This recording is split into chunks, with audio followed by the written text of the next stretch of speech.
শুভ সন্ধ্যা বন্ধুরা, আমি সুনিতা চক্রবর্তী। আমার রান্নাঘরে তোমাদের সবাইকে স্বাগত। বন্ধুরা, আজকে তোমাদের সাথে আমি শেয়ার করব ভাত হয়ে যাওয়ার পরে কিভাবে আমি ঢ্যাঁড়স সেদ্ধ দিই।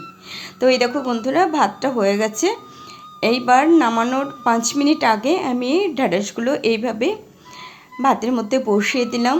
বসিয়ে দিয়ে আমি ঢাকা দিয়ে রেখে দেবো 5 মিনিটের জন্য। আর ঢাকা দিয়ে 5 মিনিটের জন্য রেখে না দিলেও হাঁড়িটা নামিয়ে আমি যখন ফ্যান ঝরাতে দেব, তখন ওই যে একটা মানে ভাপ, সেই ভাপেই সেদ্ধ হয়ে যাবে ঢ্যাঁড়সটা। তো আমি ঢ্যাঁড়সগুলো বসিয়ে দিয়ে 5 মিনিট রেখে দিয়েছিলাম। তারপরে এই যে নামিয়ে নিয়ে ফ্যান ঝরাতে দিয়েছি। ফ্যান ঝরানোর পরে দেখো উঠিয়ে এবার আমি ঢ্যাঁড়সগুলো একটা একটা করে তুলে নেব। মানে ঢ্যাঁড়স যখন আমি ছোট্ট হাঁড়িতে ভাত রান্না করি, তো এর মধ্যে যদি ঢ্যাঁড়সগুলো আমি দিতাম খুঁজেই পাওয়া যেত না, আবার ভাতগুলো অন্য পাত্রতে ঢালতে হতো।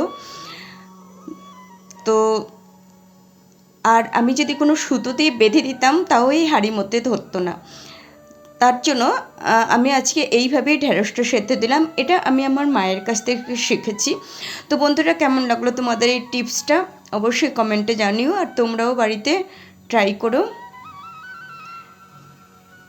তো চলো তোমাদের দেখিয়ে দিই কেমন সেদ্ধ হয়ে গেছে। এই দেখো, ঢ্যাঁড়স তো খুবই নরম জিনিস, সেদ্ধ হয়ে গেছে।